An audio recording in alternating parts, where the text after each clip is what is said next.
যদি আপনি মনে করেন আপনি একটা মোবাইল,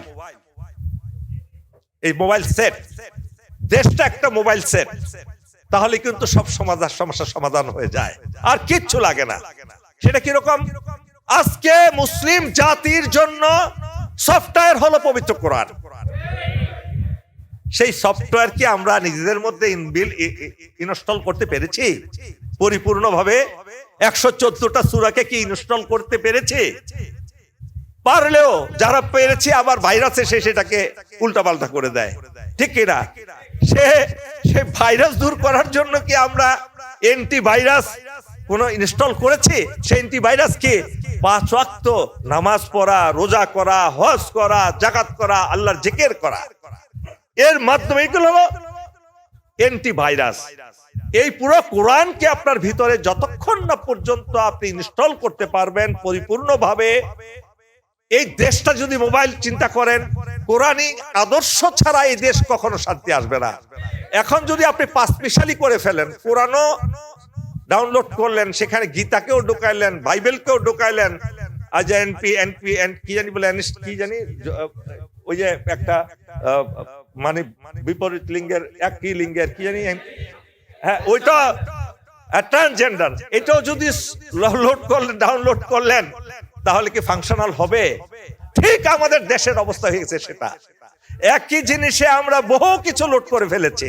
সুতরাং এই আমাদের পশ্চাৎপদতার অন্যতম কারণ হলো আমাদের চিন্তা শক্তির অভাব, আমরা গভীর জ্ঞান অর্জন করার অভাব, এবং আমাদের মধ্যে ঐক্যের অভাব। আমরা ওয়াতাসিমু বিহাবলিল্লাহি জামিয়া ওয়ালা তাফাররাকু এটা করতে পারি নাই, এখনো পারি নাই। যতক্ষণ আপনাদেরকে মনে রাখতে হবে, সর্বশেষ কথা আমি বলছি, আপনারা বিপ্লবে বিজয়ী হয়ে মনে করেছেন অনেক কিছু অর্জন করে ফেলেছেন। No at all. একটু আগে কথা বলা হচ্ছিল আমাদের শ্রদ্ধেয় আলেমের সাথে, ওবায়দুল কাদের বিপ্লব সফল হওয়ার আগে একটা কথা বলেছিলেন যে যদি আমরা ক্ষমতাচ্যুত হই তাহলে আমাদের 10 থেকে 15 লক্ষ লোককে হত্যা করা হবে। মনে আছে আপনাদের? মনে আছে? কেন বলেছিলেন? উনি কিন্তু অনেক অভিজ্ঞ একজন রাজনীতিবিদ, শয়তানি রাজনীতিবিদ, অবশ্যই শয়তানের সবচেয়ে বড় চেলা। উনি তার অভিজ্ঞতার আলোকে বলেছেন এই 15 লক্ষ লোক প্রত্যেকেই হত্যাকারী, এই 15 লক্ষ লোক সকলে জুলুমকারী, অর্থ আত্মসাৎকারী, দেশ বিক্রিকারী, এমন কোন অপরাধ নাই যা তারা করেনি। সেই অপরাধ করেছে বলে দেশবাসী জানে, এবং তিনি আশঙ্কা করেছিলেন যে 10 থেকে 15 লক্ষকে হত্যা করা হবে। একজন মানুষই কি হত্যা করা হয়েছে? তারা রয়েছে এই দেশে, তাদের নেতারা চলে গেছে সে দেশে, তারা কিন্তু এখনো সেখানে আছে। তারা কি তওবা করে মসজিদে কাকরাইল মসজিদে এসে তওবা করে আল্লাহর কাছে ক্ষমা ভিক্ষা করে নতুন জীবন যাপন শুরু করেছেন? কেউ কি একবার দুঃখ প্রকাশ করেছেন যে আমরা অন্যায় করেছি, জুলুম করেছি, আমাদেরকে মাফ করে দেন? করেছে? তাহলে করে নাই। তারা বিদ্যমান, এবং মনে রাখবেন তারা আবার নবশক্তি নিয়ে আবির্ভূত হবে বিভিন্ন কায়দায়, বিভিন্ন ভাবে। সেখান থেকে মুক্তি পাওয়া অত্যন্ত কঠিন হবে। সুতরাং সর্বশেষ আমি বলবো আপনাদেরকে সেই ওয়াতাসিমু বিহাবলিল্লাহি জামিয়া ওয়ালা তাফাররাকু এখন থেকে ইরাদা করতে হবে, প্রতিশ্রুতি দিতে হবে। আলেম ওলামাদের মধ্যে বিভক্তি যদি থাকে কখনো আল্লাহ এই দেশে ইসলাম কায়েম করবেন না, এটা নিশ্চিত করে বলতে পারি। আপনারা ঐক্যবদ্ধ হন, ছোটখাটো ভেদাভেদ ভুলে যান, আপনাদের মধ্যে ভ্রাতৃত্ব আসুক, যেটা আমরা বলি ইংরেজিতে বলি কমরেডশিপ, আমাদের মধ্যে সে আমি বলবো বনিয়ানুম মারসুস আসুক, যে সীসা ডালা প্রাচীরের মতো সম্পর্ক হতে হবে। ইটের প্রাচীর ভাঙা যায়, পাথরের প্রাচীর ভাঙা যায়, কিন্তু সীসা গলিয়ে যে প্রাচীর তৈরি করা হয় ইয়াজুজ মাজুজকে প্রতিহত করার জন্য, সেই প্রাচীর আপনাদের মধ্যে থাকতে হবে। সেই প্রাচীর ভেদ করার শক্তি শয়তানের হবে না, আল্লাহর রহমত তখনই আসবে। এবং এটাই আমি আশা করি আলেম ওলামাদের কাছে। এই বিপ্লবের পর ছাত্র জনতা পৃথিবীর ইতিহাসে পাথরের বিপ্লব হয়েছে, ফিলিস্তিনিয়া করছে, আর বাংলাদেশের ছাত্র জনতা করেছিল। আর সে ছাত্র জনতাকে যারা নেতৃত্ব দিয়েছে তাদেরকে বিতর্কিত, তাদের চরিত্র হরণ করে বিপ্লবকে বাস্তবিত করা, যারা ষড়যন্ত্র করছে তারা ভারতীয় দলাল। দল, তারা ভারতীয় দল। দুই একটা বিচ্ছিন্ন ঘটনাকে কেন্দ্র করে আমরা যা করছি। আর এই নির্বাচন নিয়ে পাগল হয়ে গেছি। বলে যে সংবিধান থাকবে, সংবিধান থাকলে তো নির্বাচন হবে 28 সালে, 29 সালে। সংবিধান থাকলে তো সব বৈধ। হাসিনা এখনো প্রধানমন্ত্রী।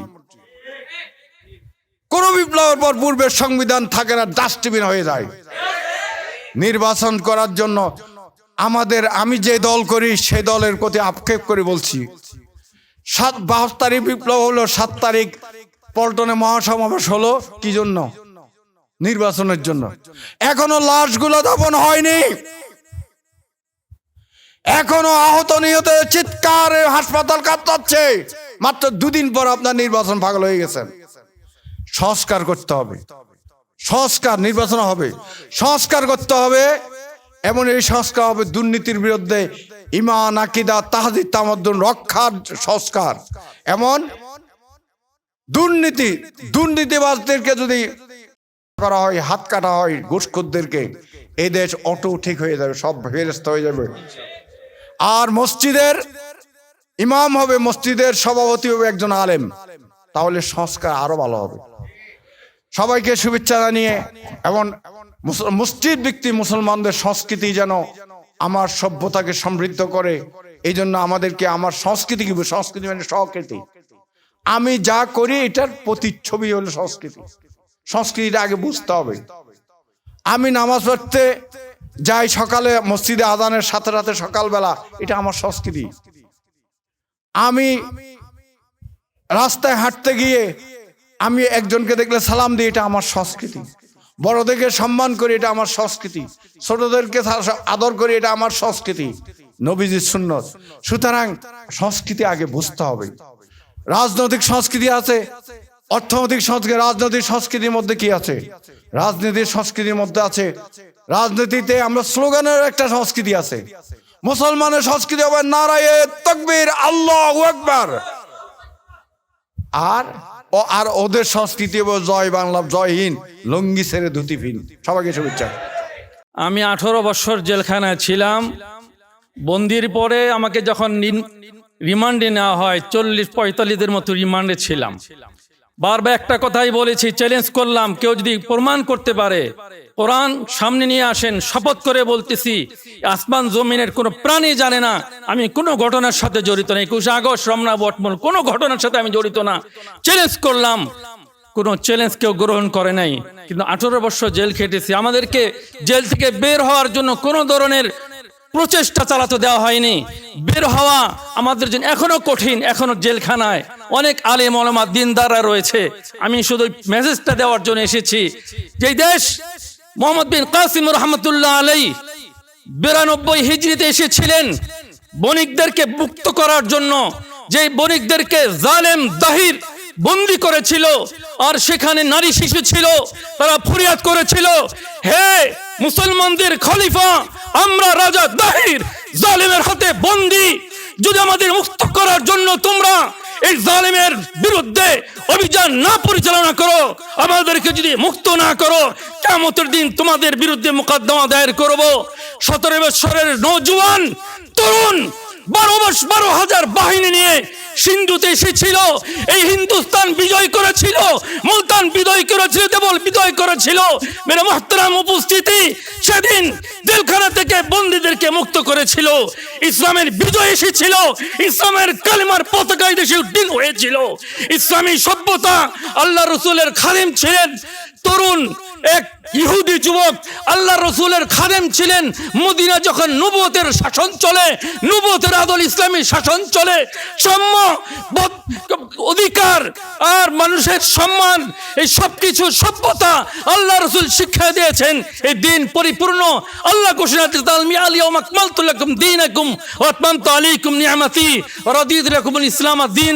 ইসলাম